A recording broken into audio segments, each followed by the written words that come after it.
Mesdames et messieurs, bonjour à tous. Je vous regarde dans les yeux de ma petite caméra en face de moi. Très content, très content de vous recevoir. On est une quinzaine actuellement présents sur l'enregistrement en direct. Plus d'une soixantaine qui attendent après ça de le recevoir en différé. Mon petit prénom, Johan, pour ceux qui ne me connaissent pas. Je suis le fondateur de Prendre le Vent Voyage. Je suis aussi le capitaine. Je suis aussi le président de cette belle entreprise. Donc, on va prendre, vous savez quoi, 1 heure aujourd'hui pour parler de la Croatie, pour parler de ce qui nous anime à développer cette destination-ci de façon maritime, à la voile, en catamaran. Plein de belles choses à vous montrer aujourd'hui. Et puis, si vous avez des questions, vous savez quoi, gardez-les peut-être pour la fin.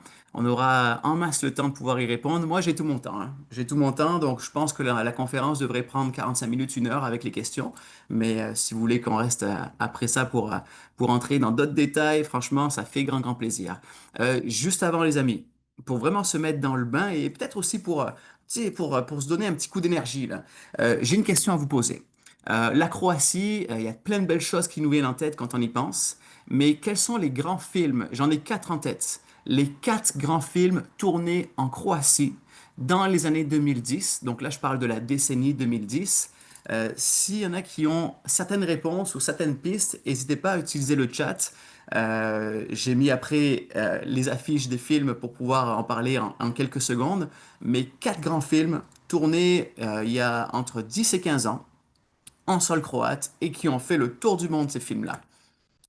Alors, je vous écoute, interdit d'aller sur Google, jouer le jeu. C'est des séries, il y a des films cultes aussi. Si je vous dis, vous savez quoi? Si je vous dis un film qui normalement est tourné en Grèce, mais pour les biens esthétiques et de logistique, ont été tournés, entre autres, en Croatie. Je vous donne un indice, ça commence par un M. Si je vous dis le film Mamma Mia, ouais, Mamma Mia, on va en parler dans quelques instants, tourné en grande partie sur l'île de Vis, en Croatie. Si je vous parle aussi, évidemment, de Game of Thrones, ah oui, la série qui a été un succès international, qui est tournée en grande partie à Dubrovnik. Si je vous parle aussi de The Last Jedi, Star Wars épisode 8, tourné également en partie à Split, tourné également en partie à Dubrovnik. Si je vous parle aussi de Robin des Bois avec Jamie Foxx, tourné en 2018, même principe, tourné aussi pour le côté médiéval de Dubrovnik. Donc vraiment, pas mal de films ont été tournés dans ces zones-là. Des films grand succès, puis qui vraiment ont énormément aidé à mettre la carte de la Croatie, en fait, à mettre la Croatie sur la carte touristique de l'Europe. Je vous en parle dans quelques instants, mais c'est hallucinant à quel point la Croatie s'est développée touristiquement parlant depuis 20 ans. C'est hallucinant. Je vous en parle dans quelques instants. Juste avant, pour mettre la table sur justement cette destination, cette conférence, on va parler de qui est prendre le vent voyage. On va parler, bien sûr, de la Croatie en long, en large, en travers. On va parler de notre itinéraire exclusif. On va parler des activités qui sont incluses dans nos voyages. On va parler, bien sûr, de notre bateau. On va parler de toutes les questions possibles. Donc, vous êtes prêts? C'est parti. On décolle. Donc, juste avant de prendre le vent voyage, j'ai eu plusieurs personnes qui ont déjà voyagé avec nous. J'en ai salué quelques-uns tantôt. J'ai pas eu l'occasion de vous dire à tous bonjour, mais Prendre le vent voyage est une agence qui se spécialise sur les voyages en catamaran. Ceux qui nous connaissent, s'il y a des choses que je dis dans la présentation qui sont pas tout à fait vraies avec vos expériences, vous prenez le chat et vous dites, Johan, ce n'est pas vrai ce que tu dis. On est vraiment là pour dire les vraies choses et ça, c'est important. Donc, Prendre le vent, c'est une jeune entreprise québécoise créée en fait en 2022, il y a 3 ans. Et j'aime beaucoup cette phrase, d'une traversée née d'un voyage à un projet de vie et de partage. C'est vrai que le concept d'agence de voyage à la voile est né pendant que je traversais l'Atlantique, pendant que j'étais pas mal entre la Guadeloupe et les États-Unis à revenir à la voile en solitaire. Je me suis dit, j'ai passé un an comme ça à voyager sur mon voilier avec ma famille, avec mes amis parfois qui me rejoignaient, et j'ai tellement aimé l'expérience de voir ces gens avec avec les yeux pétillés quand ils découvraient le monde marin, quand ils voyageaient comme ça à la voile, que je me suis dit pourquoi pas lancer un concept spécialisé sur les voyages en catamaran. Donc on est là depuis 3 ans. On a commencé avec la Guadeloupe parce que c'est la destination pour laquelle je suis originaire, donc une des destinations que je connais le mieux. Ensuite la Martinique, Sainte-Lucie, Saint-Vincent, les Grenadines, haute destination superbe aussi qu'on a rajouté au catalogue. Ensuite de ça, la Grèce est venue pointer son bout du nez parce qu'on avait tellement de voyageurs qui avaient fait un, l'autre et qui disaient, Johan, quand est-ce qu'on part encore plus loin avec prendre le vent? Ensuite de ça, la Dominique à côté, en fait, entre la Guadeloupe et la Martinique qu'on a développée. Et là, voyez-vous, ben, on est rendu à développer la Croatie parce que c'est pour moi un grand rêve d'aller naviguer sur l'Adriatique en face de la côte de la Dalmatie. Donc, bref, des territoires qui sont hallucinants. Les photos que je vous ai réservées, les amis, vous allez voir la gueule qui va tomber dans quelques instants. Mais prendre le vent, c'est ça. C'est des voyages à la voile avec le vent comme force de moteur principale dans le but d'être plus naturel au niveau de notre consommation d'énergie, d'être moins bruyant aussi au niveau de la nature, de moins déranger la faune, la flore, de pouvoir s'y rapprocher au maximum. Et bah, vous savez quoi, le fait d'arriver par la mer, moi j'aime toujours cette sensation d'avoir navigué pendant 1 heure, 2 heures, 3 heures, 4 heures. Parfois d'avoir, vous savez, hein, tiré les voiles, bordé, choqué, pour ceux qui connaissent les termes techniques, d'avoir, bref, d'avoir participé pleinement à la navigation et d'arriver sur une nouvelle côte, sur un nouveau territoire. Pour moi, on dirait que la bouffe est encore meilleure quand on arrive sur place et qu'on y mange. Les cartes postales sont encore plus belles. Enfin bref, pour moi, tout est démesuré, le fait justement d'avoir participé activement à notre déplacement. On dirait que c'est un gain pour tous et c'est ce que je sens en général dans ces voyages-là. Ce que je trouve intéressant aussi, c'est pas juste le fait de pouvoir participer au voyage, si on le souhaite, mais c'est aussi vraiment d'être en symbiose avec la nature et de réaliser à chaque jour des petits dépassements de soi. Ça, c'est ce qui me fait vraiment triper, de voir les voyageurs qui sont de plus en plus confiants avec l'embarcation, la façon de se déplacer, la façon d'être à l'eau, de se mettre à l'eau, d'embarquer sur le dinghy, de débarquer. Il y a des techniques comme ça que durant l'ensemble du voyage, on va définir et après, parfois une semaine, 10 jours, c'est tellement dur de voir les voyageurs partir parce qu'on a l'impression que ça y est, l'équipage est formé, l'équipage est doué, puis on a des voyageurs qui sont à mariner, que c'est déjà le temps de se dire au revoir et peut-être de penser aussi à un autre séjour. Mais ce que j'aime beaucoup justement, c'est le dépassement de soi, c'est l'apprentissage que tout le monde fait et l'apprentissage aussi que bien sûr nous, l'équipage, on en retire parce qu'on a toujours des belles expériences, des belles histoires aussi à apprendre de chacun de vous. Donc un voyage de partage, des voyages proches de la nature, des voyages immersifs, participatifs, c'est vraiment ça qu'on vous propose à travers notre gamme de séjours, toujours avec la thématique de la voile. Vous voyez bien pourquoi l'agence Prendre le vent s'appelle ainsi. Donc c'est un concept que je dirais qui est peut-être pas unique, mais qui est assez authentique, le plus exclusif possible. Et on a l'impression tellement de décrocher quand on fait une semaine de voyage ainsi. On a l'impression d'être parti parfois pendant 2, 3 semaines. J'exagère peut-être, mais c'est fou à quel point le temps s'arrête, comme on est coupé de tout, de l'extérieur. Enfin, c'est vraiment sympa. On commence maintenant plus sur la partie de la Croatie. Je pense que c'est surtout ça qui nous intéresse aujourd'hui. Et une autre question que j'aimerais vous entendre, les amis. Quand on parle de destination touristique européenne, à quoi est-ce qu'on pense en général? Quels sont les grands pays populaires qui nous viennent en tête? N'hésitez pas à compléter dans le chat si vous avez des réponses. Euh, ouais, je vois que le chat n'a pas trop bougé en fait. Si ça se trouve, peut-être que vous y avez Bonjour, pensé. Yoann. Oui, salut Joanne. Yoann. C'est juste pour te dire que le chat ne fonctionne pas parce que Ah, ah. j'essaie de dire bonjour et d'envoyer des becs à Isabelle et Richard depuis tantôt, puis ça ne fonctionne pas. Ben, merci Isabelle, je venais juste de me rendre compte également, je venais de l'ouvrir, puis c'est bizarre, personne n'a rien écrit dedans. Merci Isa, j'en prends note. Isabelle et moi qui avons voyagé en Guadeloupe avec le groupe FADOC, c'était tout récemment au mois de mars. Isabelle qui était avec le beau Guigui, skipper Guigui, pendant que moi j'étais avec d'autres voyageurs. Isabelle, je te salue. Donc, ce que je vous disais au niveau de la Croatie, si on reparle de la période assez moderne, assez récente, 1991, guerre d'indépendance, en fait, non pas de la Croatie, mais de plutôt ce territoire qui était l'ex-Yougoslavie. La Croatie qui appartenait à ce moment-ci, qui était l'ex-Yougoslavie officiellement. Donc, 91 à 94, guerre de l'indépendance. C'est une guerre qui a été assez courte, mais probablement que tout le monde s'en rappelle, qui a été assez difficile. Et moi, c'est un des premiers souvenirs de l'existence de guerre que j'ai eu. Je suis né à la fin des années 80 et je me rappelle de ces images qui passaient qui étaient assez difficiles pour tout le monde, surtout pour les enfants. Ça nous faisait prendre conscience que bon, ben, la planète, bien sûr, n'était pas toute rose. Ensuite de ça, fin 90, début 2000, c'est l'essor officiellement de la Croatie en termes touristiques. Le gouvernement met énormément d'argent pour développer des infrastructures, des aéroports, des marinas, avec vraiment l'envie de dynamiser, de dynamiser le secteur, et notamment grâce à trois points principaux.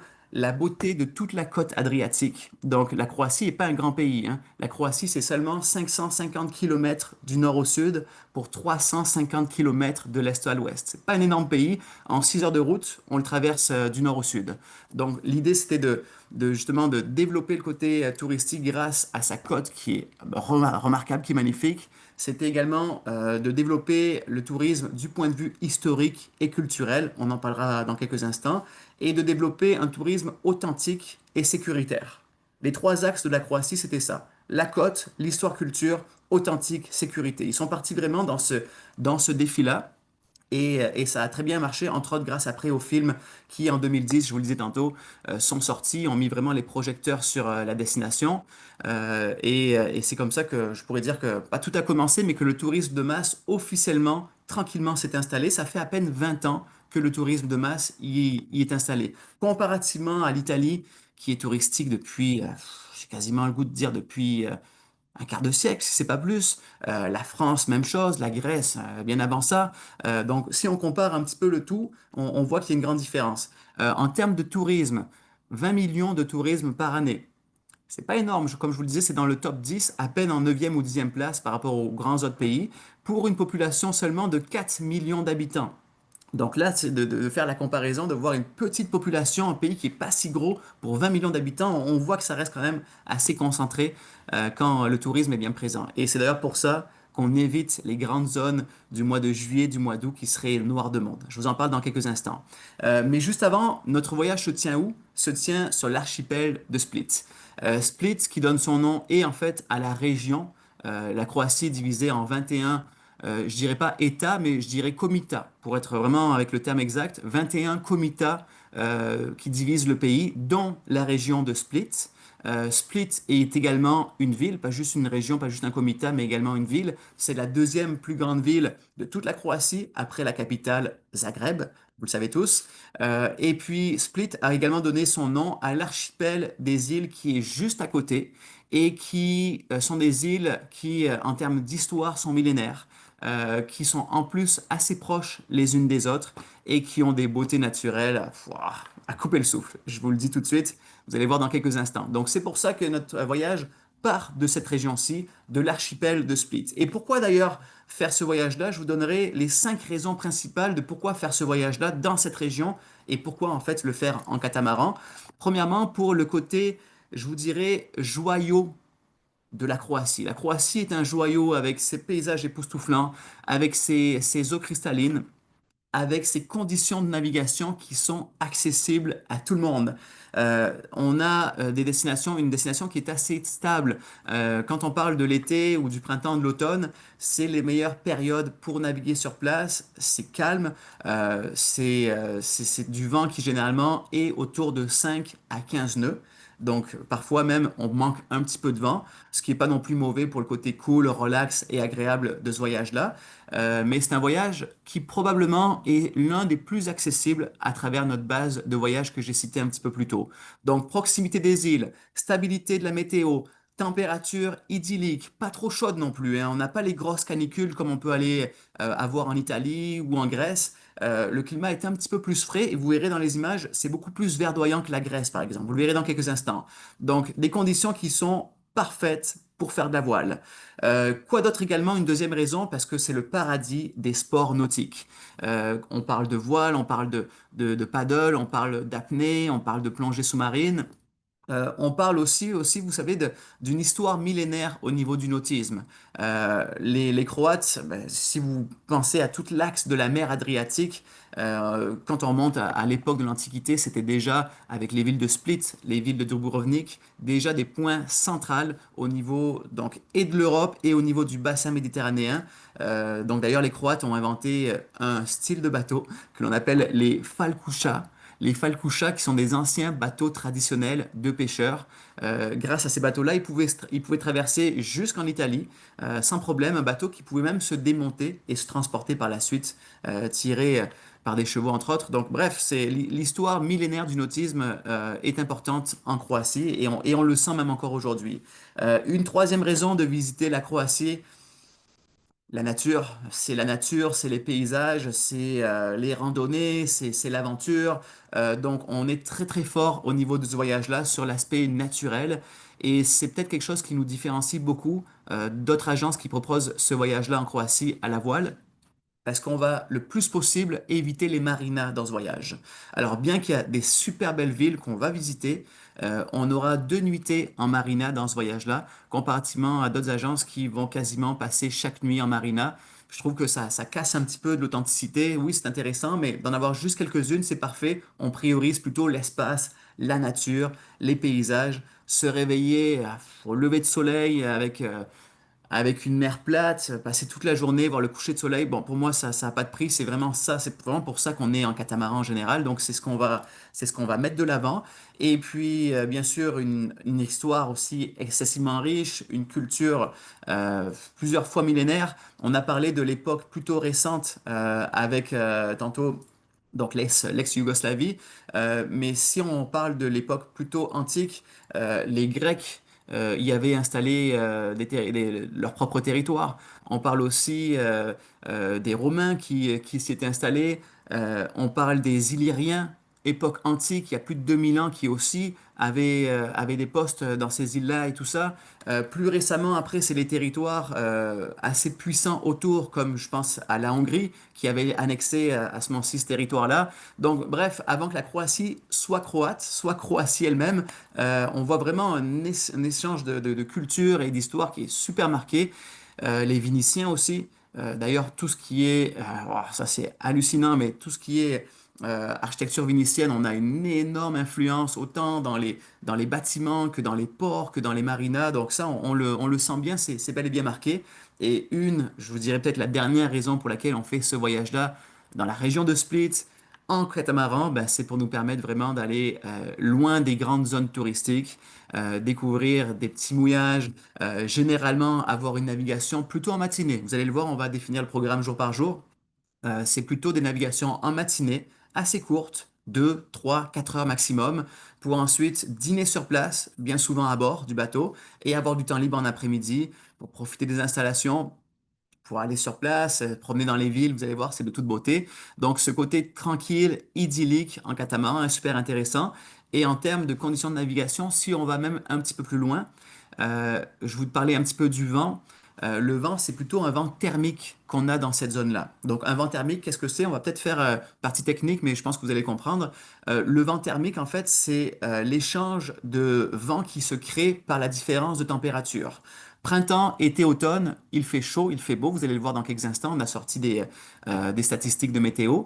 Ça veut dire que l'air au-dessus de la mer se réchauffe plus lentement que l'air au-dessus du sol qui va, lui, se réchauffer plus rapidement. L'eau se réchauffe plus lentement que l'air du sol elle-même, ce qui fait qu'il va y avoir un changement de température. L'air chaud va se promener au-dessus de la masse d'eau et ça va créer un vent qui vient de la côte. Donc, quand il fait chaud comme ça, on a un vent thermique qui est constant, qui est stable, qui souffle quasiment toujours de la même puissance et de la même direction, c'est-à-dire un fameux 5 à 15 nœuds que je vous disais provenant directement de la côte. Ça, c'est les grandes conditions générales de navigation.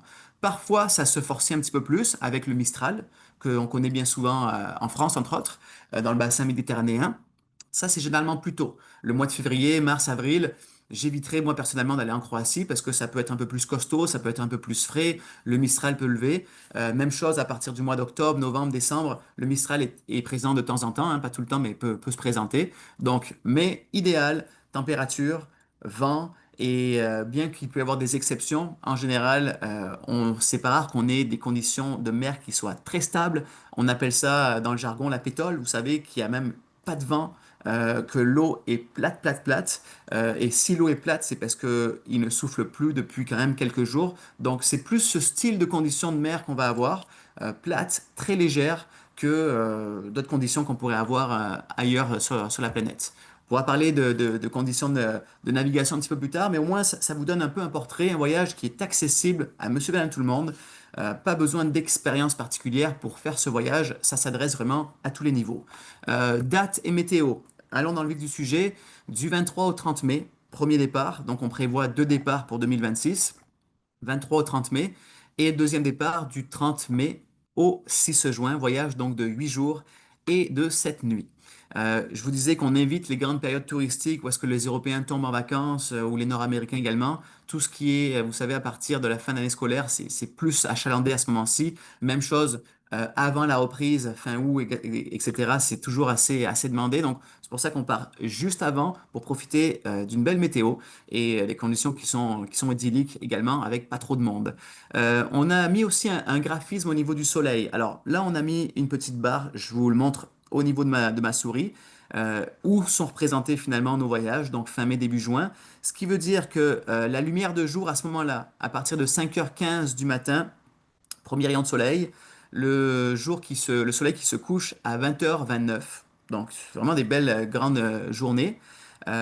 Et on voit que si on allait un peu plus loin dans la zone, exemple plutôt mi-juillet, voire même fin juin, quoi, ben là, on serait vraiment dans des moments où est-ce que la journée serait encore plus longue. Mais bon, pour les raisons que je vous mentionnais un peu plus tôt, on priorise plutôt cette période-là.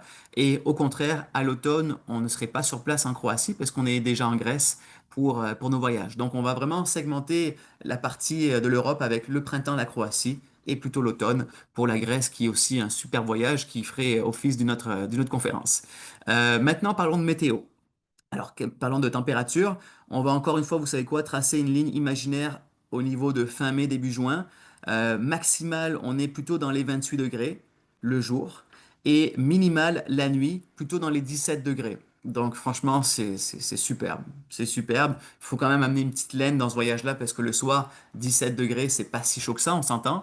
Mais c'est très bien. Et là, je suis sûr que tout le monde se pose la question, mais quelle est la température de l'eau alors si c'est pas trop caniculaire, est-ce qu'on pourra quand même se baigner? On avait pensé que vous poserez cette question, c'est pour ça qu'on a mis un petit graphique aussi pour vous en jaser. Donc, même chose, quand je parle à ce moment-ci de fin mai, début juin, allez, on va tracer une ligne imaginaire. On est plutôt dans les débuts de 20 degrés, donc 19, 20, 21, 22 degrés. En Fahrenheit, ça correspond à 68, 72 Fahrenheit. Donc, c'est pas très chaud, on s'entend, mais c'est quand même baignable. Généralement, c'est l'eau où est-ce que quand vous mettez le pied, vous dites, ouh, c'est un peu frisqué, on saute dedans, les premières secondes sont un peu frisquettes, puis ensuite, ok, on s'habitue, on se sent bien.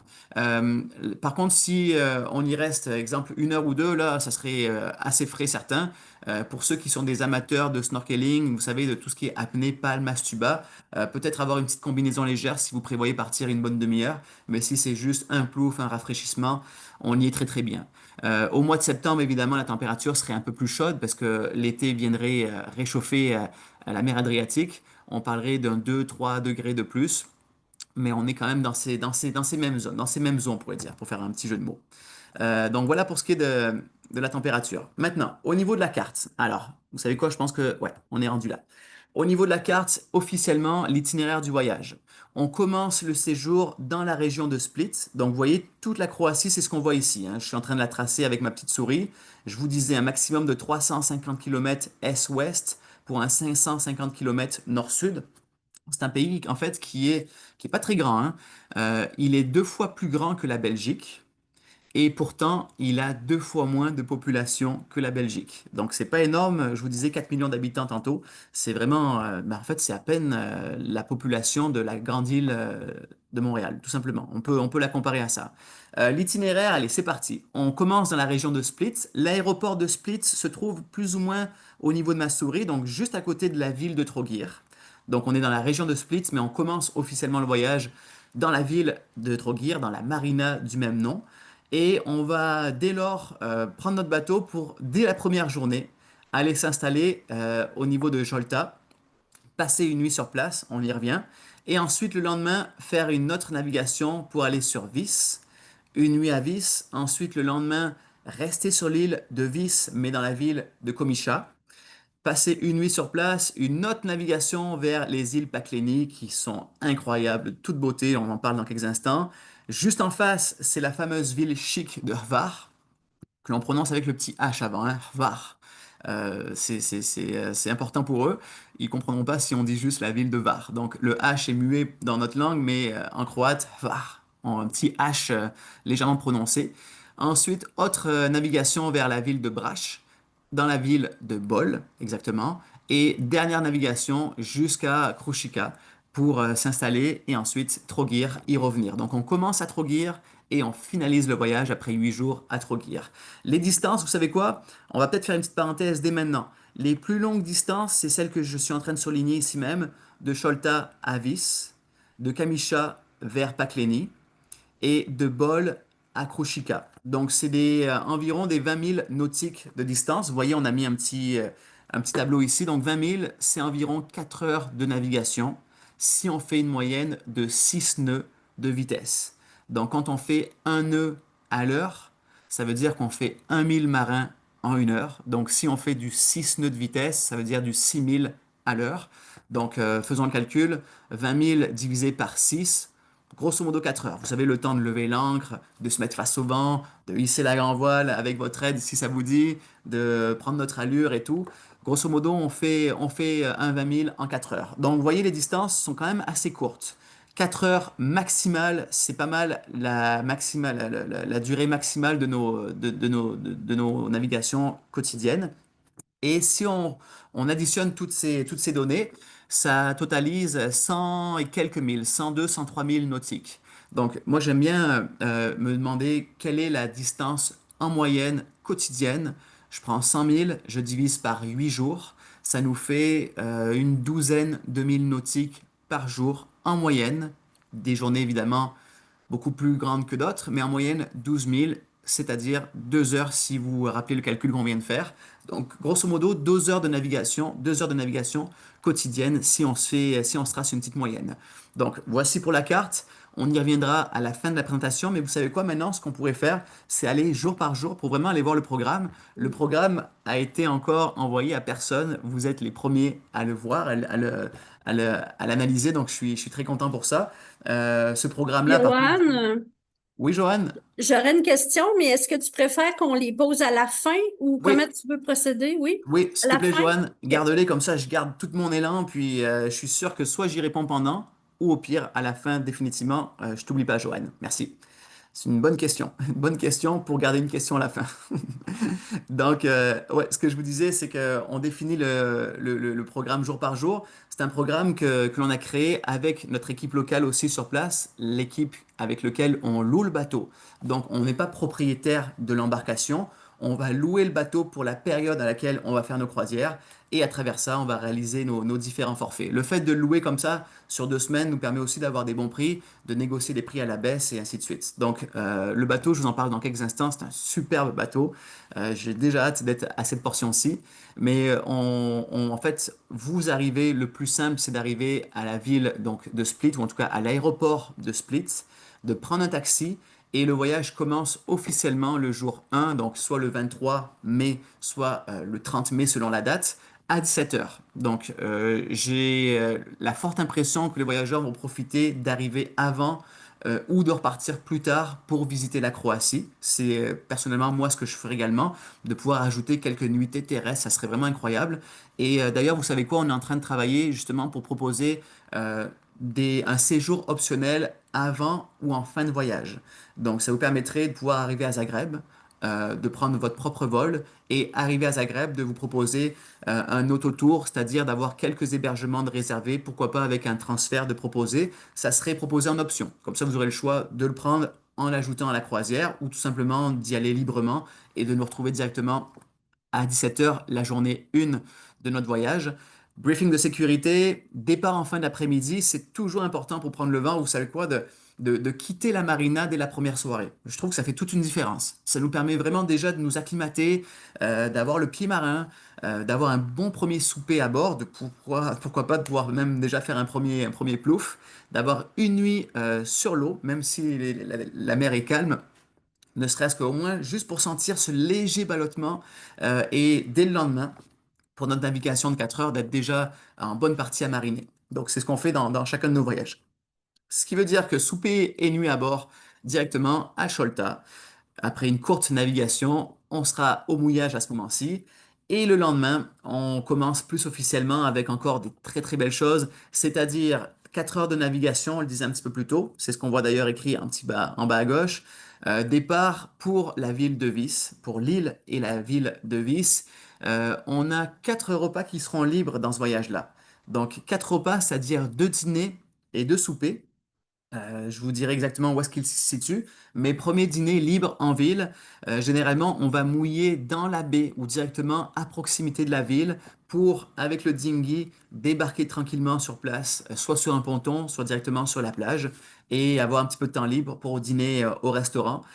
C'est le principe de cette journée-là. L'après-midi, visite libre écoutez, cette ville est superbe, son centre historique, son musée, il y a des plages aussi, il y a des belles promenades que l'on peut faire. C'est une ville, vous savez, la guerre froide a été très très importante pour la Croatie et il y a un énorme vestige de cette fameuse guerre dans la Croatie. Entre autres, si je vous dis que le plus grand nombre de sous-marins se retrouvent coulés en Croatie. C'est en Croatie qu'on les retrouve. Donc, si on parle de sous-marins, des épaves aussi, ça peut être des choses intéressantes qui parfois sont pas juste à 70 mètres, mais sont au bord directement du littoral qu'on pourra observer durant ce voyage. Donc le côté guerre froide, même si c'est pas très sexy à entendre parler, il y a quand même d'anciens bunkers, d'anciens sites qui sont franchement intéressants. Donc il y a la possibilité de faire des tours en 4x4 si c'est ce qui vous intéresse pour pouvoir aller les visiter, ou bien de rester au contraire à bord, de profiter du bateau, de l'installation et ainsi de suite. Parfois, c'est ce qu'on préfère aussi et il n'y a pas de problème avec ça. Donc, c'est des voyages aussi où on adapte beaucoup le rythme, beaucoup les activités. Vous n'êtes pas toujours obligé de devoir suivre. Il y a du temps libre, il y a des petites pauses et il y a toujours, comme je vous disais, des belles navigations. Donc, on est au mouillage ou on est à l'ancre à ce moment-ci. On ne sera pas en marina. La majorité, je vous disais, ça se fera de cette façon-ci, de façon assez sauvage. Souper à bord, inclus bien sûr, avec notre capitaine et notre hôte ou hôtesse, hein. Je vous en ai pas encore parlé, mais dans nos voyages, vous avez le capitaine skipper et ainsi que l'hôte ou l'hôtesse qui est en charge de la grande, grande majorité de vos repas, 16 sur 20 si on reprend ce que je viens de dire juste avant. On continue, vous savez quoi, dans la ville donc de Komiša. Donc là, on va quitter Vis pour aller de l'autre côté de l'île de Vis, dans la ville de Komiša, au mouillage de Komiša Sud. Et on aura à ce moment-ci une expédition qui est incluse. C'est vraiment un coup de cœur pour nous, c'est important de l'ajouter au voyage.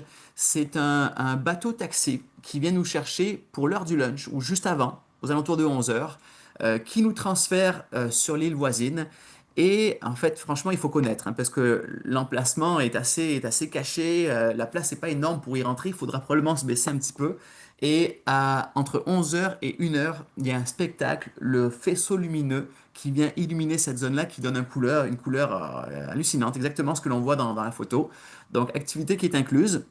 On aura aussi un pique-nique qui sera prévu dans cette région-ci parce que sinon le temps de revenir au bateau, il commencerait à être pas mal tard pour notre repas. On dîne généralement aux mêmes heures que le Québec, hein, aux alentours de midi et les soupers généralement se font à 19 heures avec un apéro qui se fait juste avant et les petits déjeuners généralement autour de 7 heures pour ce qui est de ce voyage-là. Donc vraiment un rythme agréable.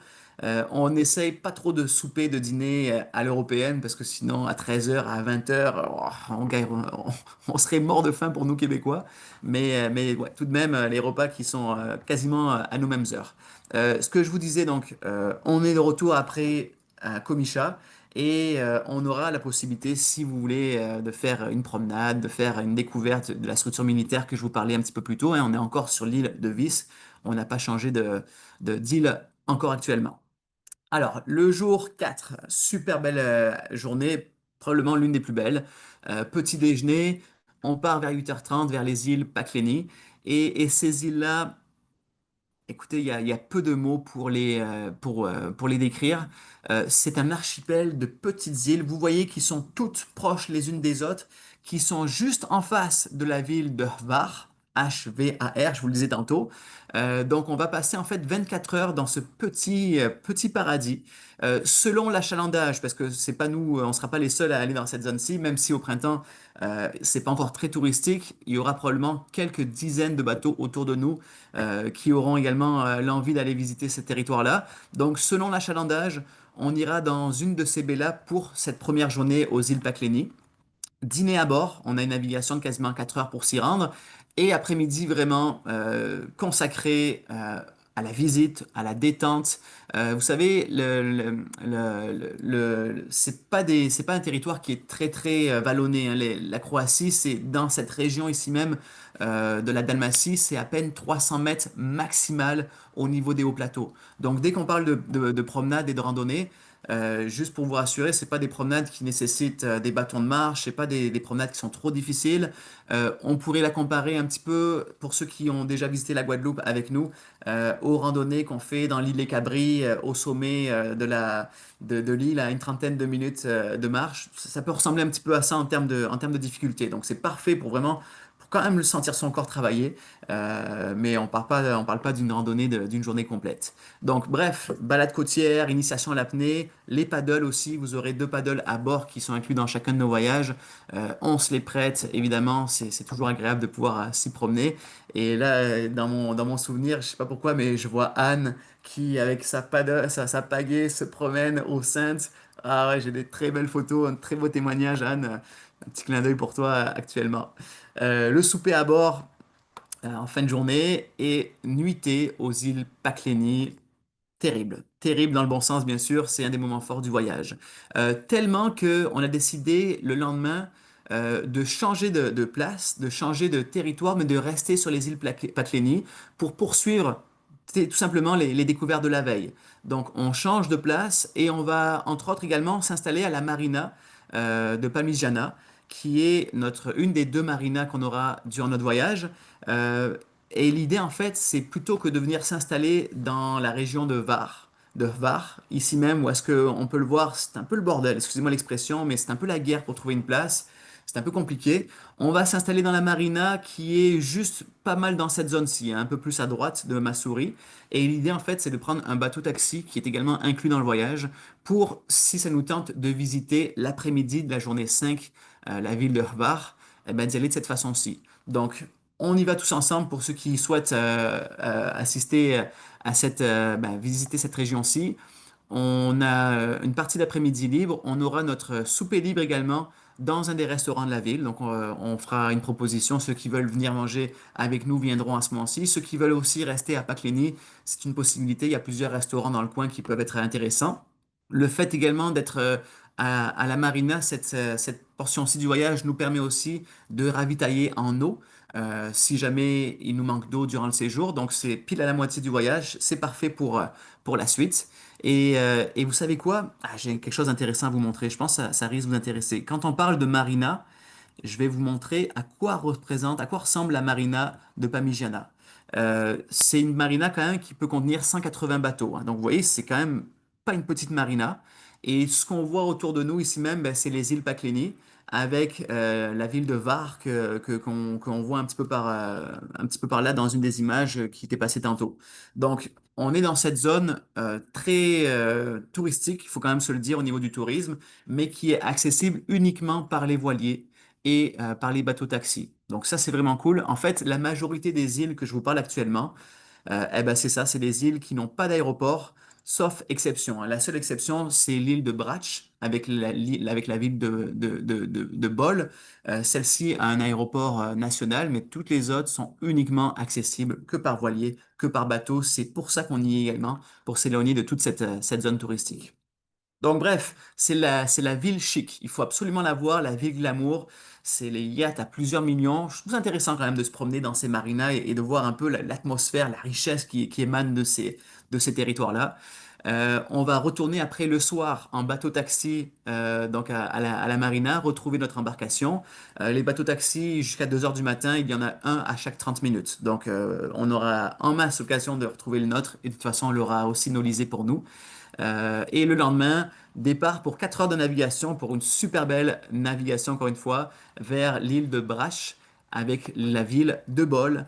Et l'île de Brač est connue, vous savez quoi, pour ses pierres blanches. Alors là, il y a une légende. Écoutez, je sais, j'ai pas encore eu l'occasion de gratter pour voir si c'est réel ou pas, mais les Croates disent que la Maison Blanche serait construite avec des pierres de Brač.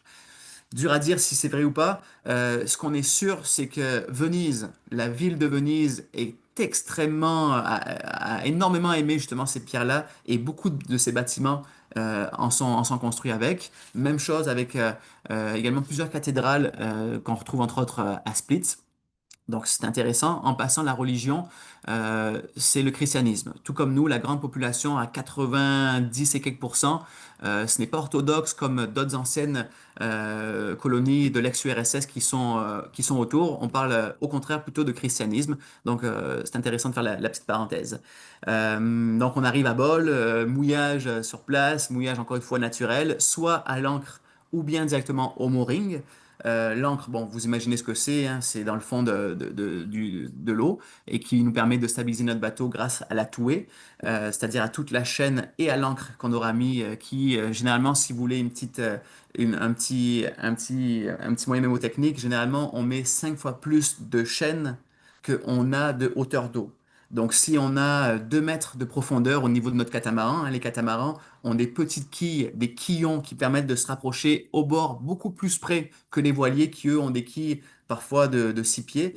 Donc, on est assez proche du bord. On met 5 fois la profondeur de chaîne et on rajoute aussi la hauteur du frein-bord, c'est-à-dire la hauteur entre l'ancre et le niveau de l'eau. Donc, si on a 1,50 m à ce niveau-là, on rajoute ça, plus la profondeur multipliée par 5. Donc, grosso modo, si on a 2 mètres de fond, c'est très technique ce que je vous dis, mais je pense que ça pourrait vous intéresser. 5 mètres de fond, grosso modo, on met une douzaine de mètres de chaîne. Ça nous permet vraiment d'être sûr que la chaîne fait bien sa traction, que l'ancre soit bien accrochée, et ça nous permet de dormir tranquille. Donc, au mouillage, généralement, c'est soit l'ancre, ça se fasse, ou bien accroché à un mooring. Mooring, un gros bloc de béton dans le fond de l'eau avec une corde bien souvent en acier ou directement des maillons de chaîne, une bouée sur laquelle on s'accroche. Ça permet d'éviter de mettre l'ancre et parfois d'arracher les coraux, les algues et tout. Donc, dans les zones comme ça qui sont vives, on évite de mettre l'ancre et on y va généralement plutôt au mooring. Donc, bref, c'est un peu de cette façon-ci qu'on va se positionner dans cette zone. Parfois également, ce qui est technique en Croatie, c'est intéressant, c'est qu'on va aussi rajouter une ligne de mouillage à l'arrière de notre bateau, accrochée directement à une structure ou à un arbre ou à une roche, directement sur le bord de la côte. On est tellement près que parfois ça nous permet de s'ancrer de cette façon-là pour éviter que le bateau tourne et que dans des zones assez touristiques où il y a 4-5 bateaux pour une petite baie, ça permet vraiment d'être plus stable et de pouvoir dormir tranquille sans avoir les risques de se réveiller en pleine nuit avec notre voisin trop proche qui nous fait un petit bisou. Vous comprenez l'expression. Donc, on arrive, on mouille, on aura notre deuxième dîner libre à ce moment-là, avec du temps libre dans la ville de Bol. Surtout, je vous dirais pourquoi, pour aller se promener sur cette zone-là, le Zlatni Rat, qui est l'unicité de la Croatie. On voit souvent cette image vue des airs, vue aérienne, d'une flèche en fait quasiment parfaite. On l'appelle en fait la corne d'or. Zlatni Rat, c'est ce que ça veut dire en croate, la corne d'or, qui a la forme d'une flèche. Et ce qui est vraiment assez fou, c'est que selon le vent et le courant, eh ben, le sable va un petit peu se déplacer. Alors la flèche parfois sera un petit peu plus dans un sens, un peu plus dans un autre. Bon, là c'est noir de monde, hein. Cette photo-ci, j'imagine, a dû être prise au mois de juillet ou au mois d'août. Mais oui, attendez-vous à ce qu'il y ait quand même plusieurs dizaines, centaines de personnes qui se promènent dans cette zone-là. On y est, on se promène, on aura la possibilité d'y être si ça vous dit. Et retour au bateau pour 18 heures, souper à bord dans cette zone-ci, un petit dodo au mouillage.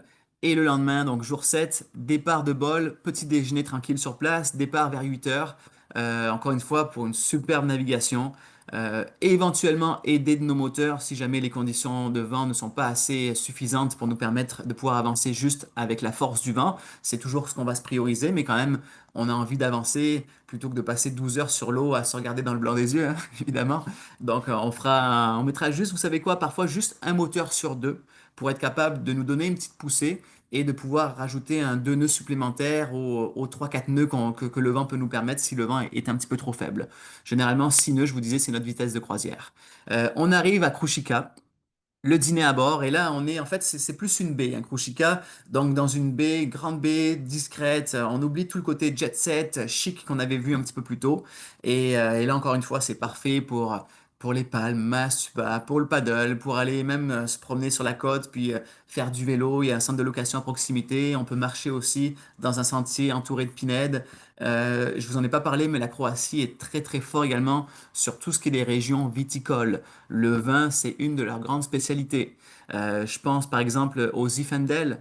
Zinfandel, qui est un cépage assez connu aux États-Unis, qui est originaire directement de la Croatie. Les Croates ont leur propre vin rosé aussi. Donc le vin fait partie des inclusions. Il y a un verre de vin par personne par repas et également pour l'apéritif.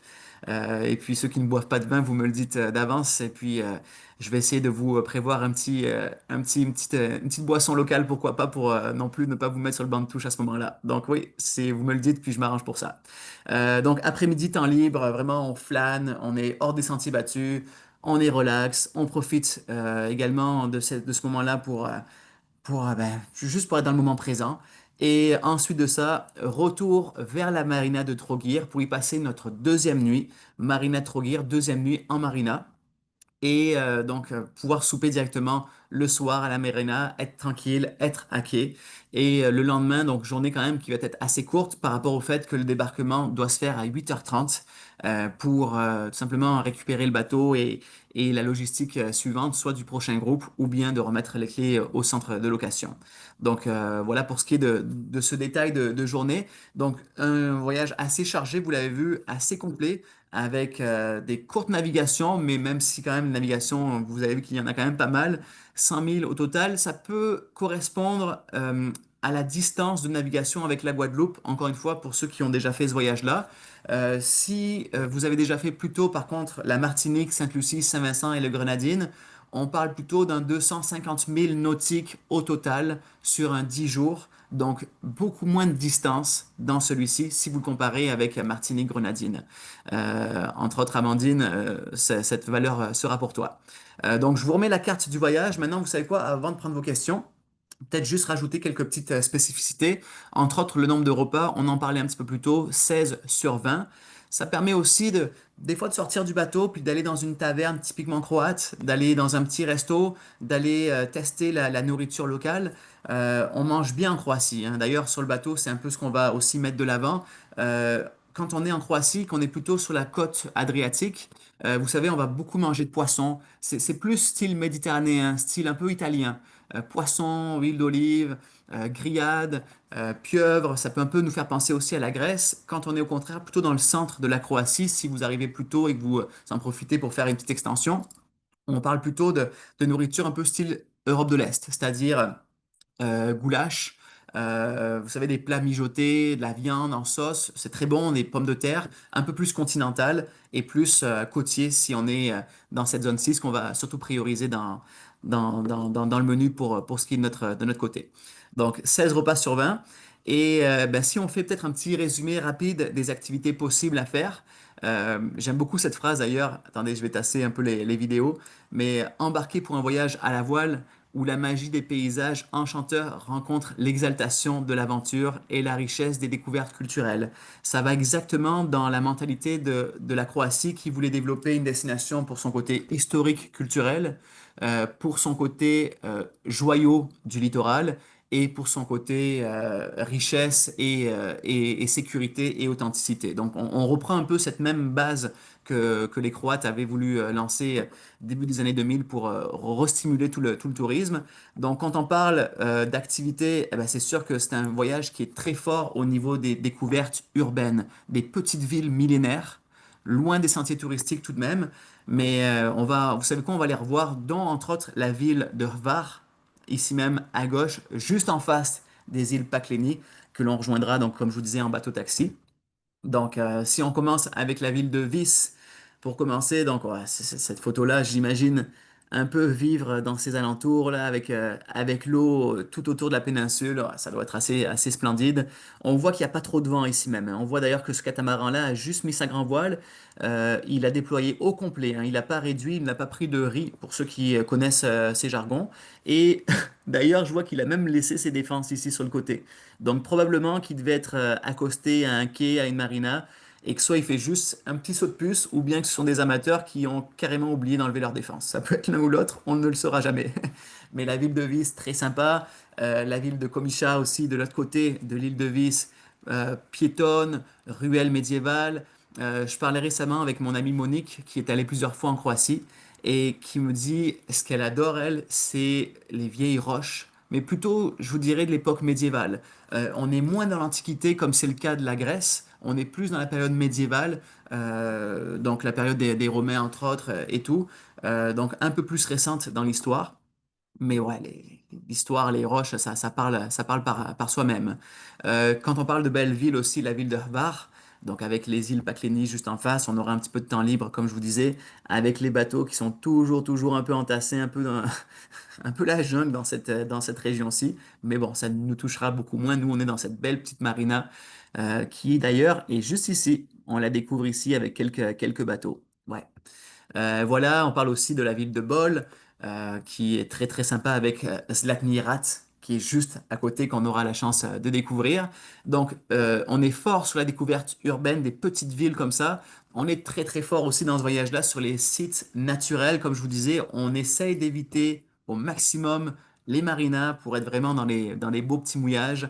Et parfois, ben, écoutez, être seul au monde, hein, c'est ça la liberté d'être en bateau.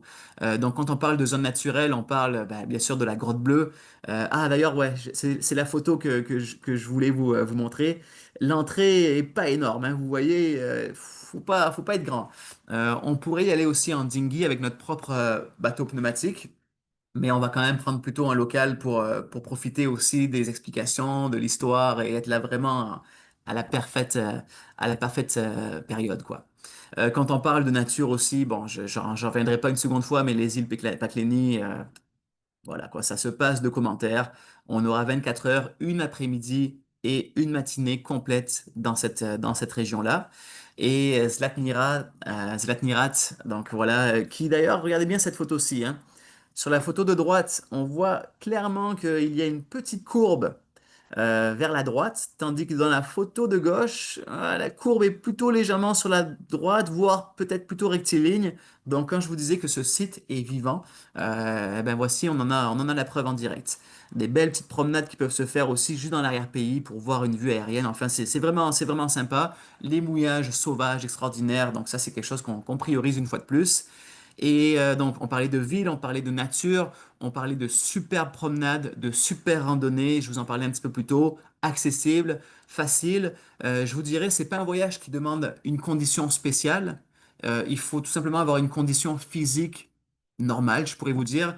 Imaginez partir pour une promenade, une randonnée d'une heure, 2 heures. C'est un peu ce genre de choses qu'on va aller mettre de l'avant avec un dénivelé qui est pas si énorme que ça. On peut bien sûr rendre le voyage un peu plus demandant pour ceux qui veulent profiter d'une après-midi libre au complet, puis aller visiter les plus hauts sommets. Mais en général, voici un peu les randonnées qu'on pourrait avoir. Et puis bien sûr, ben, un des points principaux de pourquoi faire ce voyage-là, c'est aussi pour ces sports nautiques, pour ces sorties en paddle, cette mer calme, snorkeling, plongée, comme je vous disais, avec une petite combinaison si vous voulez partir explorer les fonds plus longtemps. Et puis quand on parle d'activité nautique, ben écoutez, on parle évidemment aussi de voile, hein.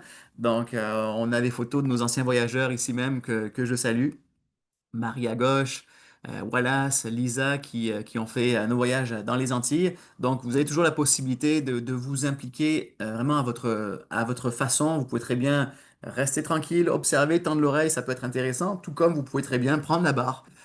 C'est quelque chose qui nous fait réellement vibrer de vous voir vraiment ben, vous amener le plus haut possible, quoi. C'est un peu ce qui nous intéresse, de vous voir vous dépasser, apprendre. C'est toujours ça qui nous intéresse. Moi-même, je suis aussi instructeur de voile, donc ça me permet de mettre l'aspect voile le plus possible de l'avant. Donc c'est toujours sympa. La partie bateau, oh là là, j'avais tellement hâte de vous parler de notre beau bateau directement ici en Croatie. Alors, ce n'est pas cette photo-là, parce que cette photo-ci a été prise. Alors, pour les connaisseurs, je vous laisse quelques secondes pour y réfléchir. Ça a été pris dans les Antilles, ça a été pris en Guadeloupe. On a un coucher de soleil, donc le soleil se couche évidemment à l'ouest. On a les Saintes qui sont juste ici même sur notre coucher de soleil avec la photo prise de Marie-Galante en Guadeloupe. Pas évidente cette question-ci, mais donc si on parle de notre bateau, ça sera celui-ci. Donc c'est un Lagoon 42 de 2018, conception donc française, les Lagoons qui sont un bateau de pavillon français. Qui dit 42 pieds veut dire un petit peu plus grand, légèrement plus grand que ce qu'on a eu l'hiver passé dans les Antilles, qui était plutôt un 40 pieds, qui était un super bateau Nautitech 40. Celui-ci, on a 2 pieds de plus, 60 centimètres. C'est toujours bien apprécié. Et si on regarde le plan du bateau, une des différences, c'est que dans ce bateau-ci, donc quatre cabines doubles pour les voyageurs, deux cabines simples dans les pointes pour l'équipage, hôtesse, hôte ou bien capitaine skipper. Et on voit également qu'il y a quatre salles de bain, donc salles de bain privées dans chacune des cabines. Donc ça, c'est quand même cool. Ce n'est pas des salles de bain partagées dans une cabine, dans une coque bâbord et tribord, où est-ce qu'on retrouve en général deux salles de bain. C'est quatre salles de bain avec donc des salles de bain qui sont privatisées dans chacune des cabines. L'équipage eux-mêmes participe aussi, utilise également une de ces salles de bain-ci. Donc, bon, il faudra quand même que vous soyez conscient que ça se peut que on tape à votre porte. Généralement, on priorise les heures où est-ce que tout le monde est à l'extérieur, mais c'est possible que l'équipage euh, prenne une des salles de bain où est-ce qu'il n'y a personne pour y faire ses petits besoins, évidemment. Mais écoutez, on s'arrange très très bien, puis ça se fait toujours de la bonne façon. Il suffit juste d'être conscient de ça avant ça, mais ça vous donne quand même votre espace supplémentaire. Je trouve ça quand même cool de vous offrir cette particularité-ci. On avait le choix avec aussi des 40-42 pieds, mais on a priorisé celui-ci. Pour une autre raison également, c'est pour ses panneaux solaires. En Croatie, c'est pas évident de trouver des bateaux qui ont des panneaux solaires. Celui-ci en est équipé. Et pour nous, l'aspect naturel, recharger les batteries grâce aux panneaux, c'est quelque chose qui nous tient à cœur pour éviter de mettre le moteur en fin de journée et de faire du bruit pour recharger notre batterie grâce à l'alternateur. Donc, bien sûr, le bateau est équipé quand même de deux moteurs, mais c'est surtout les panneaux solaires qui pourront recharger les batteries. On va analyser aussi un petit peu ce qu'on voit ici même. J'aime beaucoup aussi au niveau de ce bateau le sol en teck qui lui donne un petit fini vraiment sympa. J'aime beaucoup également le poste de bar, alors qui n'est pas, attention, l'espèce de flybridge supérieur qui serait carrément un étage supplémentaire. J'aime un petit peu moins ces bateaux qui ont ces configurations parce que ça fait que la baume qui est perpendiculaire au mât est plus haute et plus décentrée. Donc l'espace pour la grand voile est plus minimisé quand on a des bateaux qui ont un poste de bar complètement sur le roof ici même. Ce que j'aime au contraire bien de celui-ci, c'est qu'on est à mi-hauteur. Donc on n'est pas directement sur le plancher du cockpit, où est-ce que la table se trouve. On est tout simplement 3-4 escaliers plus haut, donc ça nous laisse un poste de bar avec quand même une petite intimité, tout en étant dans l'action avec les voyageurs qui autant se promènent sur le pont, qui seront aussi à l'intérieur du cockpit. Donc je trouve que c'est très central et c'est parfait pour être au centre de l'action, tout en ayant, donc je vous disais, ces appareils pour manœuvrer qui sont juste là.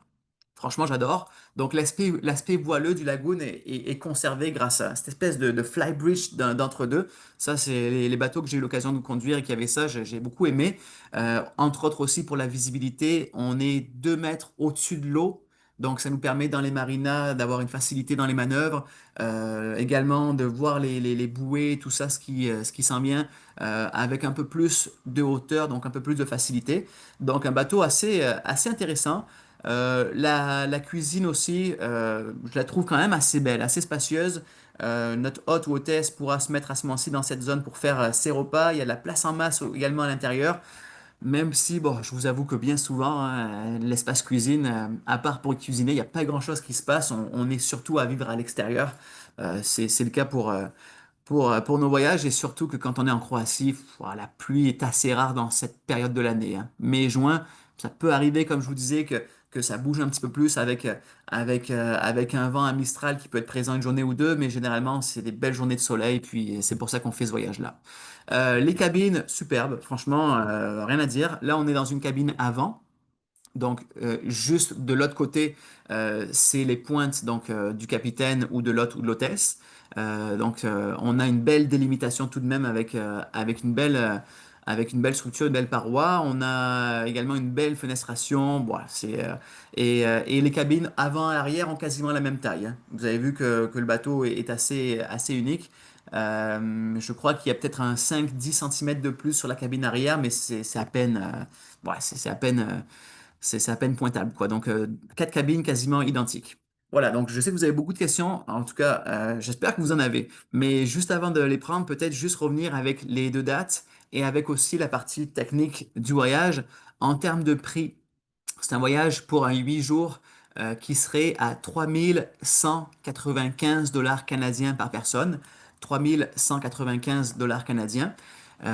Ça inclut les taxes, bien sûr, TPS, TVQ. En fait, c'est le même prix que notre voyage en Grèce.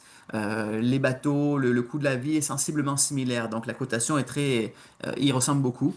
On a l'occupation simple possible avec un supplément de 1095 $ de plus, 1095 $ de plus pour l'occupation simple, avec toujours aussi la possibilité d'être jumelé avec une personne du même sexe, si c'est ce que vous souhaitez pour éviter de rajouter le supplément simple. Bien que, bon, jumelage sur un catamaran, deux personnes qui ne se connaissent pas, c'est sûr qu'il y aura quand même une belle promiscuité. Donc l'idéal dans ce temps-là, c'est vraiment de prendre le temps de se rencontrer avant de faire le voyage, de voir s'il y a des atomes crochus, de prendre un bon café, de se voir au moins une bonne fois, pas juste au téléphone. Mais bref, jumelage quand même possible pour ceux qui le souhaitent. Et voilà donc pour cette partie technique. Je crois qu'on arrive à la période de questions. Alors, je pense que moi de mon côté, je pense avoir tout dit. Je vous pose la question et n'hésitez pas à remettre votre son de l'avant si vous avez des questions. J'ai tout mon temps, les amis. Oui, alors moi, Joanne, j'ai des Oui, questions, Joanne. j'en ai 7-8 en fait. Allez, excellent. Bon, j'aimerais savoir, je vais commencer par la première. Oui, C'est quoi à peu près là, le prix d'un billet d'avion? oui, très bonne question. Très, très bonne question. Compte entre 1002 et 1500 $ canadiens pour te rendre à Zagreb. Zagreb, la capitale. Après, soit par vol intérieur pour aller à Split ou encore par transport terrestre avec le bus et tout. Mais 1200, 1500, grosso modo dans ces eaux-là. Deux compagnies aériennes qui proposent un vol vers Zagreb. C'est un vol qui serait soit avec Air Canada ou avec Air Transat. Air Transat, pendant une période, le propose en direct. Air Canada a vérifié, je crois qu'il y avait une escale aux dernières nouvelles. OK. Mais oui, donc 1002, 1005, on quitte le Québec, généralement Montréal, en fin de journée, la veille du Mhm. départ. Décalage horaire de 6 heures fait qu'on arrive en fin de matinée, début d'après-midi, en territoire croate. Ouais. D'accord. Ensuite de ça, si on décide, mettons, de prolonger après ou d'arriver avant, Oui, est-ce que la Croatie, c'est un pays qui est sécuritaire pour une ouais. femme qui va y voyager seule? Et quel est le langage? Est-ce que c'est l'anglais ou le français qu'on va pouvoir parler? Ok, bon, très bonne question, Johan. Encore, la Croatie est très sécuritaire comme destination. Pour une personne seule, j'aurais pas de problème moi-même à me promener dans des villes qu'on vient de citer, avec des heures raisonnables. Évidemment, j'éviterai de me retrouver à 2 heures du matin dans des petites Oui. rues qui brassent, comme partout, comme à Montréal d'ailleurs. Mais oui, pas de problème pour la partie sécuritaire de la destination. Les Croates parlent très très bien l'anglais. Franchement, c'est impressionnant.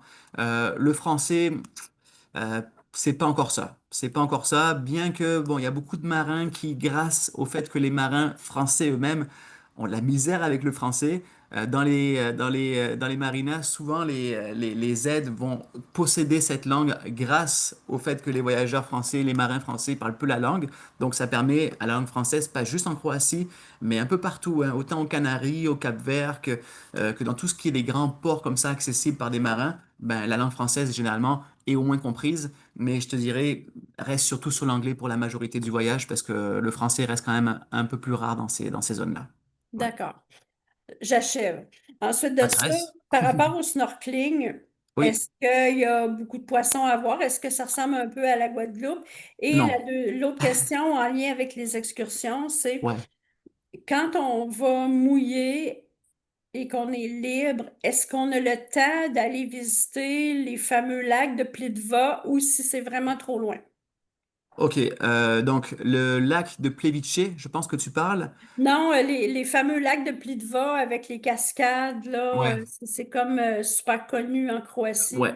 ouais. Donc là, on est dans une zone, une autre zone OK, géographique. Donc on n'aura pas le temps dans notre OK. croisière, mais définitivement, si vous avez la chance avant ça de faire une petite extension terrestre, je pense que c'est le meilleur des combos. D'aller découvrir ces fameuses chutes.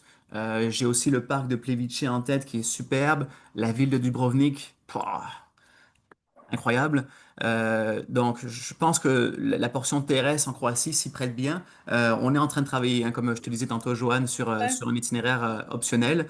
Peut-être donne-nous encore une semaine le temps de finaliser avec notre équipe locale, mais ça va ressembler à ça. Là, ce qu'on cherche vraiment, c'est une espèce de tour qui serait privé, qui pourrait, à partir de deux personnes, partir et pouvoir rajouter comme ça une bonne semaine de promenade. Ouais.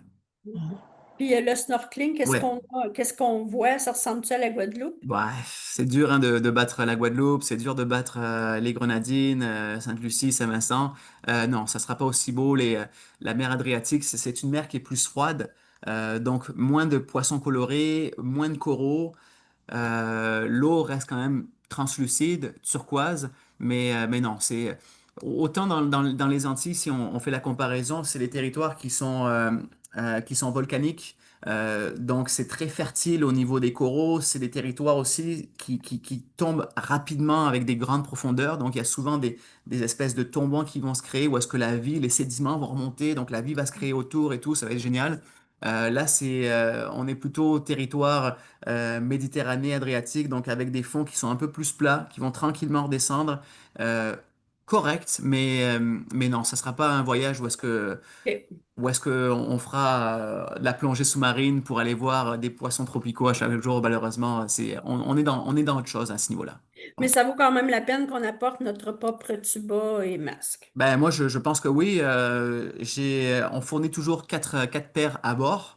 Même principe pour ce voyage-là. Puis, franchement, ne serait-ce que de voir la couleur de l'eau, les fonds, de voir des poissons.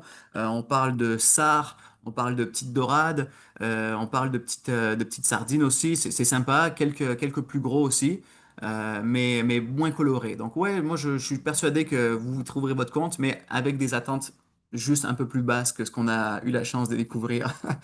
Dans notre belle Guadeloupe et ailleurs, ouais. Ouais, Bon, découragez-vous pas, tout le monde, j'achève. Donc, là, tu mets juste 2 dates, OK? 2 semaines. ouais, ouais. Est-ce que les prochaines dates pour d'autres années, ça va dépendre de comment ça fonctionne ou c'est vraiment dans tes projets là, de poursuivre ça? C'est les projets. C'est les projets. La OK. Croatie, ça m'appelle comme jamais, autant que la Grèce. C'est pour ça que ça se retrouve dans les premières destinations européennes. 2027, tes questions sont très bonnes, hein, donc t'en fais pas, Joanne, c'est t'en as d'autres. 2027 seront pas mal les mêmes dates que le OK. printemps 2026. On va viser encore fin mai, début juin.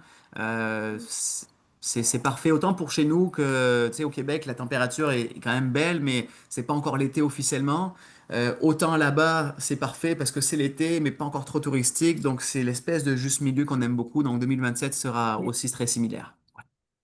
Super. Et les 2 dernières, est-ce que c'est toi le skipper? Et puis, as-tu toujours ton projet pour le Pacifique? Ah, excellent. J'ai fini! Excellent, Johan. Je vais être en effet sur les deux premières dates. Moi, ce que j'aime beaucoup faire quand je commence comme ça une nouvelle destination, même si j'ai eu la chance déjà de mettre les pieds en Croatie, j'ai pas visité tout ce qui est mis à l'itinéraire ici même. Donc, c'est la même chose pour la Grèce d'ailleurs que je ferai dans quelques semaines. Je commence en tant que hôte second. Donc, j'engage un capitaine francophone, un capitaine de la place, histoire que justement qui me permettent de me transmettre ces anecdotes, ces faits historiques, ces petits plus hein, qu'une personne qui débarque sur place pour une première fois ne possède pas. Et une fois que je l'ai fait, une fois au moins en tant que hôte second, à ce moment-ci, je prends la barre du bateau et c'est moi qui suis le capitaine avec un hôte ou hôtesse Mm. francophone que j'engage. Donc, tous les développements, je les fais comme ça depuis le début. Même pour la Guadeloupe que je connaissais bien, j'avais quand même, dès mon premier voyage, un skipper français guadeloupéen qui connaissait la place. Ça me donne des petits trucs, ça me permet de commencer un petit peu en douceur, puis de me sentir aussi à 100% à l'aise avec ça. Donc pour 2026, c'est sûr, j'y suis. 2027, Johan, on ne sait pas de quoi de quoi l'histoire est faite, donc on s'en parlera un peu plus tard. Les dates sortent environ un an d'avance. Donc si 2027 vous intéresse, comptons 12 mois avant mai. Ben, écoutez, ça nous amène pas mal au mois de juin. Grosso modo, juin 2026, les dates sortiront pour le printemps 2027. Ouais. Merci, Joanne. C'est moi qui te remercie, Joanne, de ta présence encore. Des questions, les amis. Anne, tu lèves la main, je te vois. C'est Conrad qui veut poser une question. Bonjour, Yoann. Ça va, C'est mon cher ami? très intéressant. J'aime beaucoup. Ah, Je voulais excellent. savoir aussi, moi, je me Oui. pose la question, côté la faune sur les îles, est-ce qu'il y a, par exemple, dans des animaux comme des îles qui ont beaucoup de chats, des chiens, est-ce qu'il y a des iguanes ou est-ce que...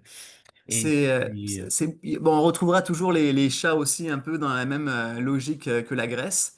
Les chats sont assez populaires dans les îles, mais pas tant. Tu vois, c'est quand même des îles qui ont un côté urbain assez développé. Donc, à part Pakléni, où est-ce qu'on va retrouver quelques espèces sauvages, éventuellement de tortues, ça reste pas très très fort sur la faune terrestre. La flore est belle. Mais niveau faune, je sais que Conrad, tu me poses la question parce que je sais que tu adores partir à la recherche des animaux et tout. Il y en a un petit peu moins. Il y aura pas les chèvres, les chèvres de la Guadeloupe d'accord. ou les Bernard l'ermite également. Mais non, c'est un peu moins fort à ce niveau-ci pour être tout à fait honnête avec toi, Conrad. Ouais. OK. Puis aussi, un autre point, le dernier point, côté pêche. Oui, Est-ce qu'on va pouvoir pêcher un oui, peu entre les îles ou bien oui, oui, quand oui. on va être amarré? Alors, canne à pêche tout le temps à bord, ça fait partie de la tradition prendre le vent. C'est moins poissonneux quand même que les Antilles, mais on l'essaye pareil. On l'essaye pareil. Donc, dans toutes les zones où est-ce qu'on sera, c'est pas des zones qui sont protégées par soit l'UNESCO, soit par des zones naturelles et tout, par des parcs. Donc, ça nous permet de pouvoir y pêcher sans problème. Mais la pêche sera probablement un peu moins fructueuse qu'aux Antilles. Quoique je me rappelle, quand on était allé, Conrad, toi et moi ensemble, c'est un des rares voyages où à la canne à pêche, on n'avait rien attrapé. Alors qu'en général, on arrive au moins à en sortir un. Peut-être que la chance tournera à notre faveur en Croatie la prochaine fois. Oui, c'est pour ça que je pense d'emmener quelques leurres ou quelques Ouais. petits Ouais, des ouais. trucs. Moi, Ouais, la canne à pêche est à bord, certain. bon. Mais ouais, si tu veux pas dépendre du matériel à bord, définitivement, amène du stock. Tu seras pas tout seul à pêcher, ça c'est sûr. Bon, mais c'est bien, mais merci. Merci, mon cher. D'autres questions, les amis? N'hésitez pas. Oui, Isabelle. Ah, je t'avais même pas vu, Isabelle. Salut, Isa. Salut. Salut, tu vas bien?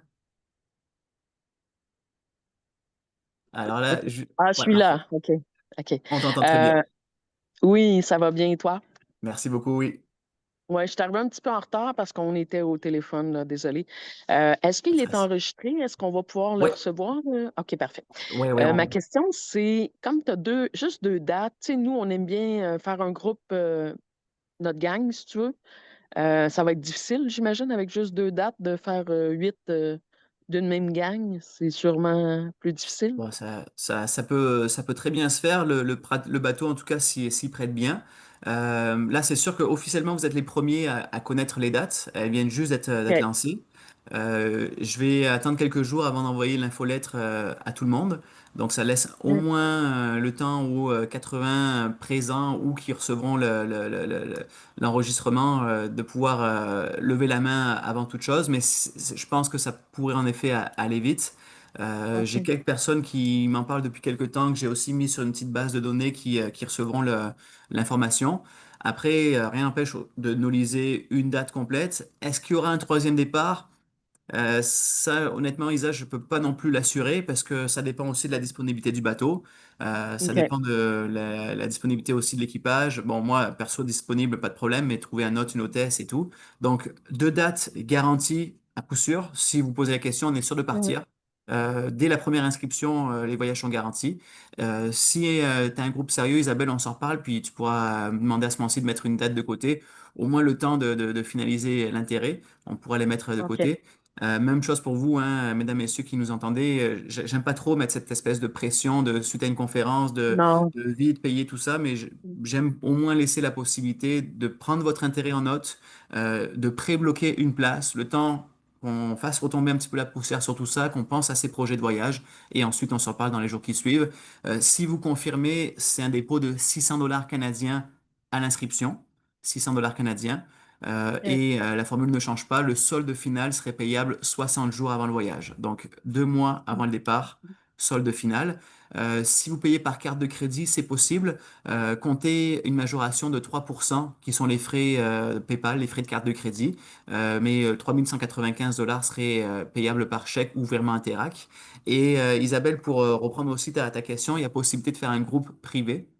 Et en effet, et à ce moment-là, le fait d'être à 8 peut nous permettre d'avoir un petit rabais pour ben, vous remercier de ramener vos amis, de passer le message à droite à gauche. Et c'est du travail ce que vous faites, je sais bien d'en parler, de ramener du monde. Donc à ce moment-ci, on réduit de 200 dollars le coût du voyage pour un tarif à 2980. On va dire 3000 dollars, mais vous comprenez, 2995 dollars pour un groupe de 8 voyageurs en privatif ou 3195 si c'est juste pour du à la cabine. Pour le moment, les deux dates sont ouvertes et pour du à la cabine et pour du privatif. Et selon quel est l'intérêt en premier pour une date ou pour une autre, il serait soit sur du à la cabine ou sur du privatif. Puis c'est un peu comme ça qu'on voit les choses. Ouais. Un truc qui me vient en tête pendant que je vous parle, ça n'a pas d'influence sur le voyage, mais quand même, c'est toujours intéressant. La devise locale, c'est l'euro depuis 2023. Donc, le kuna, avant 1er janvier 2023, c'était le kuna, qui était la devise croate. Mais la Croatie est dans l'Union européenne depuis 2013. Et dans les années 2020-2022, ils ont réalisé tous les critères qu'un pays doit réaliser pour pouvoir adopter la monnaie de l'euro. Donc, ils sont également officiellement en euros dans ce pays-ci. Bah, peut-être ça peut me permettre de parler de la caisse de bord, ce qui n'est pas inclus finalement. On n'inclut pas les 4 fameux repas que je vous parlais, vols internationaux, vols intérieurs pour se rendre à la marina de Trogir près de Split. Ça n'inclut pas également si vous débarquez dans une ville et que vous désirez faire des petits achats, des souvenirs évidemment, dépenses personnelles. Et la caisse de bord aussi n'est pas incluse. Donc caisse de bord, c'est un montant, en fait, c'est une cagnotte commune dans lequel les frais d'essence, les frais de butane pour la cuisine, pour les frais de pourboire aussi, ils sont inclus. Donc le montant est de 180 euros par personne. 180 euros par personne. Il est un peu plus cher que la Grèce ou que la Guadeloupe qui ont la même durée, qui est d'un 150 euros, pour une raison qui est que sur ce voyage-là, après avoir parlé avec plusieurs skippers qui connaissent bien le coin, des centres de location et tout, il y a normalement un peu plus de moteurs qu'on devrait faire par le fait qu'il y a un peu moins de vent que dans nos autres destinations régulières. Théoriquement, c'est sur le papier, on ne peut pas le garantir, mais on s'attend à ce qu'il y ait un petit peu plus de moteurs pour se rendre du point A au point B. Donc la petite majoration est due à ça. Donc 180 euros que vous distribuez au début du voyage à votre skipper, votre capitaine skipper, et il va le distribuer pour les intervenants, c'est-à-dire pour le chauffeur de bateau-taxi quand on va à la Grotte Bleue, pour le chauffeur aussi quand on quitte de Paklani jusqu'à Var, pour l'hôtesse seconde, pour capitaine skipper. Donc, vous distribuez ce montant-ci, puis le capitaine le distribue au fur et à mesure pour les différents intervenants. Ça reste que c'est un pourboire, donc si vous désirez récupérer un montant, il vous appartient. Vous viendrez me voir et vous me dites, Johan, je ne sais pas pour quelle raison, mais ça ne m'intéresse pas de laisser ce pourboire-ci. C'est votre argent, je vous le redistribue. C'est sur mes 15 ans de fonctionnement, que ce soit avec Prendre le Vent ou avec d'autres agences qui avaient cette même politique de pourboire. Cette politique a fait ses preuves et je trouve que ça permet de rémunérer les prestataires aussi, les gens sur place à leur juste valeur. Donc je trouve ça vraiment cool, tout en vous appartenant, tant que le pourboire n'est pas remis. Donc je trouve que c'est gagnant-gagnant pour tout le monde. Puis les Québécois ont tellement une belle visibilité à travers le monde grâce à leur générosité, entre autres, peut-être en partie grâce à leur générosité, grâce au pourboire, un peu dans cette façon-là que je trouve qu'on devrait ainsi continuer, puis garder cette belle image qu'on véhicule à travers le monde. Ouais. D'autres questions, Isabelle, ou ça avait fait le tour? Oh, non, c'est bon. Merci beaucoup. Ça marche. Merci à toi, Isa. D'autres questions, les amis? Comme je vous disais, j'ai tout le temps qu'il faut. Alors, oui, Joanne, tu as levé la main. Bon, désolée, j'en ai d'autres. Oh, quand Lorsque même. tu auras déterminé Ouais. qu'est-ce qui pourrait être possible de nous offrir comme prolongement à terre, là, avant Oui, ou après, peu importe. Est-ce que tu vas nous informer par courriel du prix, puis oui. comment ça va fonctionner? Oui, tout à fait. Vous êtes dans une base de données avec un intérêt potentiel pour la Croatie. Donc moi, ce que je me propose de faire, c'est que l'enregistrement et le programme, et dès qu'il y a des nouveautés sur la Croatie, vous recevrez en effet un petit courriel de ma part. Ouais. Ces courriels-là, en passant, des fois, j'en profite, ça peut arriver qu'ils tombent dans vos courriers indésirables. Il y en a un sur 5, un sur 10 qui se perd en chemin. Donc, si jamais dans la semaine, par exemple, parce que je vous ai promis le programme et l'enregistrement, si vous n'avez pas de mes nouvelles, regardez vos indésirables, c'est sûr qu'ils se retrouvent là-dedans. Ouais.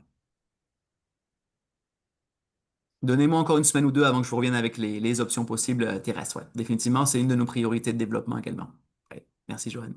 Merci. Ben écoutez, je pense que on a fait le tour. Je vois quelques petites mains qui se lèvent, mais je veux pas non plus monopoliser la soirée de tout le monde. Donc moi, je vais rester ici. Je vais répondre à vos questions si vous en avez d'autres. Sinon, je vous laisse avec cette acétate, avec le numéro de l'agence, les coordonnées, le site internet. Pour le moment, le programme n'est pas encore sur le site, justement pour éviter d'avoir des appels qui viennent d'un peu partout. Mais vous le recevrez. Par la poste, par le courriel, comme je vous disais, et dès la semaine prochaine, il sera mis sur place sur notre site ouvert à tous. Voilà. Super, bonne soirée, merci, Johan. Ah, Merci merci beaucoup, beaucoup. Johan. Merci à vous deux. Bye. T'es Merci, le je vous embrasse. meilleur. On va y Merci aller. Richard. Merci Et fier de Isabelle. toi, mon ami. Bye. Salut, Johan. Daniel, Sonia. Bravo, Merci, bravo, Johan. bravo. Johan, j'avais juste un commentaire. Ben, j'en avais deux. J'ai tout mon temps, Anne. La Oui. présentation, c'est super. Ah, merci. C'est vraiment un bel endroit. Ah, c'est sympa. Euh, Merci. on ne s'est pas parlé encore, mais je pense que ça nous interpelle. Cool. Mais par rapport des fois au courriel qui ne rentre Oui. pas, c'est probablement pour ça que nous n'avons pas reçu le courriel qui dit qu'on a gagné le voyage en Croatie. Oui, c'était ma question. C'est ça, hein? Ça doit être moi qui ai C'est ça, je ne gagné. l'ai pas reçu, mais tu peux me l'envoyer. Je vais aller voir dans les indésirables. Oh là Merci, là, Johan. ah, c'est Merci. excellent. Ben écoutez, merci beaucoup encore. Je vois vos visages, ça fait chaud au cœur. J'ai Merci, Yo. tout mon temps encore pour les questions. Je vois que Madame Christine, Mademoiselle Christine a levé la main. Christine, je vous écoute. Salut Johan, c'est Dominique. Salut Dominique. Ça va bien? Ça va bien et toi? Oui, merci. Premièrement, merci pour ta présentation. C'était vraiment très intéressant. Merci à toi. Tu parlais des épaves. Moi, en tant que Oui. plongeur, c'est sûr que ça m'appelle. Est-ce qu'il y a possibilité de faire quelques excursions sur les épaves? Fort probablement. Je sais, Dominique, de mémoire, qu'on sera ensemble pour la Grèce pour le deuxième départ du 6 au 13 septembre. Et je sais que Christine ou toi, ou les deux, êtes instructeur de plongée, n'est-ce pas? C'est moi, oui. C'est toi, Dominique? Super. Ah, j'ai hâte qu'on s'en jase. Pour un instructeur de plongée, pour ceux qui ont un niveau assez bon, qui ont leur open water ou autre, oui, il y aura des possibilités. Maintenant, pour ceux qui commenceraient, qui s'initieraient, est-ce que plonger à 25 mètres, 20 mètres de profondeur, pour une initiation, c'est toi l'expert, hein, mais moi, je conseillerais pas personnellement. Ça prend Donc, un niveau avancé quand même. Oui, niveau avancé, pas de stress, pas de problème. Niveau amateur, on restera plus sur le littoral et je pense pas à ce moment-ci qu'on trouve des épaves style sous-marin ou gros bateaux, gros chalutiers qui ont plus coulé dans les 20, 30, 40 mètres et plus. Ouais. Ouais. Ok, parfait. Donc, ça va me donner le temps de les former pour leur projet de profonde. On s'en jase, mon ami. Merci, Johan. Merci de ta question. Salut. Allô? Mon cher père spirituel, je t'embrasse, mon Vic. Gros, gros bisous à toi. Gros, gros bisous à tous. Vive le Québec. On se revoit très, très vite, les amis, j'espère. Si c'est pas ici, c'est en Grèce. Si c'est pas en Grèce, c'est en Croatie. La Guadeloupe, la Martinique. Vous savez où me trouver, les amis. Merci, Johan. Martinique, C'était une super Martinique, on présentation. arrive. Merci. Merci Ciao, à ciao. tous. Merci, Joanne, pour tes commentaires. Merci, Victor. Merci à tous. Bravo, bravo, Yo. Franchement, bravo. Et n'oublie pas de prendre du repos un peu, OK? Parce que sinon, si t'es pas là l'année Avec plaisir. prochaine, on va y aller à la rame, quoi. T'en fais pas, je serai là, mon ami. Allez, gros bisous à toi aussi, Allez, Raphaël. Ciao. je t'embrasse Vic et je vous embrasse tous. Ciao. À très vite.